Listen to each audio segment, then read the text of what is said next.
السلام علیکم ورحمۃ اللہ وبرکاتہ۔ ناظرین محترم، آج آپ کے سامنے علامہ حافظ سعد حسین ندوی صاحب کی ایک بہت ہی خوبصورت ویڈیو رکھنے والا ہوں، اور یقیناً ناظرین محترم جب ویڈیو دیکھیں گے تو آپ کا دل بھی ایک بار ضرور خوش ہوگا۔ ناظرین محترم، قائد ہو تو ایسا کہ جو کارکنان کے جذبات کو سمجھنے والا ہو اور اپنے دل کے اندر کوئی ایسی میں والی بات نہ ہو۔ ناظرین محترم، آپ کے سامنے ویڈیو رکھنے والا ہوں جس کے اندر آپ دیکھیں گے کہ علامہ سعد حسین ندوی صاحب جو ہیں وہ گاڑی پر سفر کر رہے ہیں، اور ایک اور بندہ جو ہے وہ کارکن جو ہے وہ گاڑی پر سفر کر رہا ہے، اور اس نے کہا ہے کہ آپ اپنا دروازہ کھولیں چلتی گاڑی پر اور میرے ساتھ جو ہے وہ مصافحہ کریں۔ تو ناظرین محترم، اگر اور کوئی لیڈر ہوتا، دنیا دار ہوتا، عمران خان ہوتا، شہباز شریف ہوتا، تو آپ اندازہ لگائیں کہ کسی کے کارکن کے کہنے پر اس نے اپنی گاڑی کا دروازہ کھولنا تھا، تو انہوں نے گاڑی کا دروازہ کھولا اور مصافحہ کیا۔ یہ ابھی آپ اسکرین پر بھی ویڈیو دیکھ رہے ہیں کہ علامہ حافظ سعد حسین ندوی صاحب گاڑی پر جو ہے وہ سفر کر رہے ہیں، اور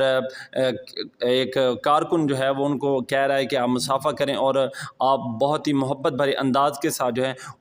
ان کے ساتھ جو ہے وہ مصافحہ فرما رہے ہیں۔ ناظرین محترم، علامہ حافظ سعد حسین ندوی صاحب کے اس خوبصورت عمل کے لیے ایک کمنٹ جو ہے وہ ضرور